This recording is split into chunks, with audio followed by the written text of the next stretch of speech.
नमस्कार, धर्म ज्ञान के दर्शकों का स्वागत है। कविता राणा।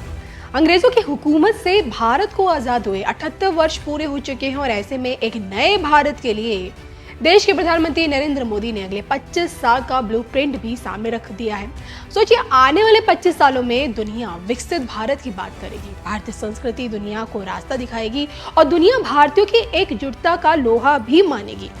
देश सेवा ही देशवासियों का पहला कर्तव्य होगा और तो और नारी सम्मान सर्वोपरि होगा। और इन्हीं संकल्पों के साथ 47 वाले भारत की परिकल्पना की जा रही है। लेकिन क्या 2047 तक रिपब्लिक ऑफ इंडिया में हिंदू राष्ट्र जुड़ पाएगा, जो कि भारतीय राजनीति में यूपी सदैव से सत्ता की चाबी बनकर रही और जिस कारण अगले साल के यूपी चुनाव की तैयारियां अभी से शुरू हो चुकी हैं और जो कि यूपी में एक अकेला योगी सब पर भारी है और जिस कारण बाबा में देश के अगला मोदी देखा जाना शुरू हो चुका है। यहाँ तक कि योगी जी के हिंदू राष्ट्र के प्रथम प्रधानमंत्री बनने की भी भविष्यवाणी होने लगी और करने वाले कोई और नहीं, आप जानते हैं, राष्ट्रभक्त विश्वविख्यात सुदर्शन चक्र ज्योतिषाचार्य श्री संबित्रा अशोका जी ही हैं। शुक्र अपनी महादशा में इनका परचम जो है पूरे विश्व में लहराएगा जी। मैं इनके लिए भविष्यवाणी कर चुका हूं कि स्वतंत्र भारत के हिंदू राष्ट्र के प्रथम प्रधानमंत्री आदरणीय योगी आदित्यनाथ होंगे। ये 20 साल का जो समय इनका जो शुक्र का है, ये योगी को राजयोगी बना देगा।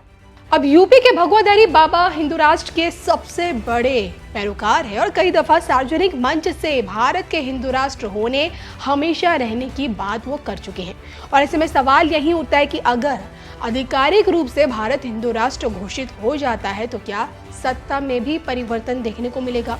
हिंदू राष्ट्र में राजा एक होगा या फिर अनेक? कभी आपने इसकी कल्पना की है?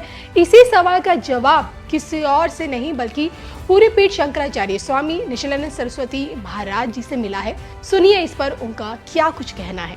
चक्रवर्ती नरेंद्र तो एक ही होते थे ना, क्षेत्रीय राजा में भेद होने पर भी चक्रवर्ती नरेंद्र एक ही होते थे, ठीक।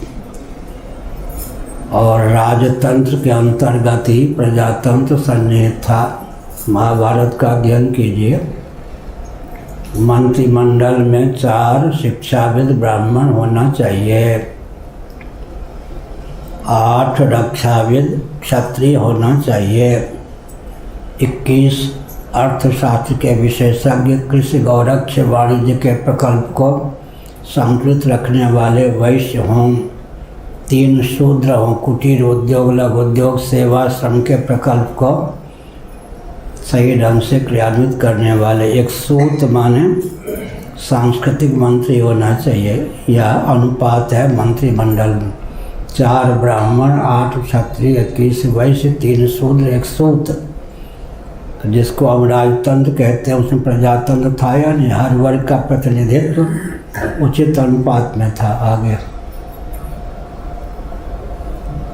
सप्तद्वीपा मेदिनी पृथ्वी में केवल एक द्वीप वाली पृथ्वी आजकल हमको सुलभ है। 6 द्वीप विलुप्त हो गए।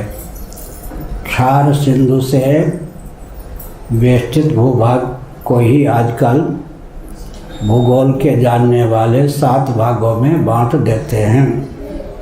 6 द्वीप लुप्त हो गए। सप्तद्वीपा मेदिनी के रघुद्वीप इत्यादि एक छत्र सम्राट होते थे। ज्यों-ज्यों धर्म का ह्रास होता है अर्थात धर्म के अनुष्ठान करने वाले विलुप्त होते हैं, त्यों-त्यों पृथ्वी भी अपने आप को संकुचित करती जाती। पृथ्वी का क्षेत्रफल कभी घटता है कभी बढ़ता है। धार्मिक शासन हो तो पृथ्वी अपने को यूं कर देती है, धार्मिक शासन ना हो तो पृथ्वी अपने आप को संकुचित कर लेती है। इसलिए पृथ्वी का क्षेत्रफल सदा एक रस नहीं रहता। आगे फिर करहु कल्प भर राज,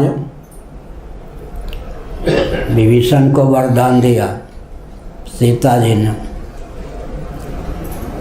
सहदेव जी को भेजा गया दक्षिण और पश्चिम की ओर युद्ध के लिए। लंका किधर है? दक्षिण में भेजा गया। दक्षिण में, हाँ, दक्षिण को भेजा गया युद्ध के लिए, दिग्विजय के लिए। उस समय श्रीलंका, जिसको आजकल कहते हैं, विभीषण राजा थे दृष्टिगोचर। विभीषण को सूचना दी गई या तो भेंट लेकर आइए, पराजय स्वीकार कीजिए या हमसे युद्ध कीजिए। विभीषण ने सोचा कि बहुत विचित्र बात, मैं भगवान राम के समय का आज ये छोटा सा बच्चा मुझको युद्ध की चुनौती दे रहा है। अगर मैं इससे युद्ध करके जीत जाऊं तो कोई मेरी प्रशंसा नहीं होगी, हार जाऊंगा तो बहुत हीनता का द्योतक होगा। करूं तो क्या करूं, अधीनता स्वीकार करूं या युद्ध करूं। फिर सोचा मेरे राम जी ही कृष्ण भगवान होकर इन पांडवों के संरक्षक हैं, अच्छा है अधीनता ही स्वीकार कर लूँ, युद्ध न करूँ। तो सहदेव जी को विभीषण का दर्शन हुआ था। आज वो लंका और सहदेव, आज वो लंका और विभीषण कहाँ दृष्टिगोचर होते हैं। इसीलिए दिव्य चक्षुगम्य वो लंका भी है और कौन है, विभीषण भी है। आजकल तो न लंका वो दृष्टिगोचर है न विभीषण दृष्टिगोचर है। आगे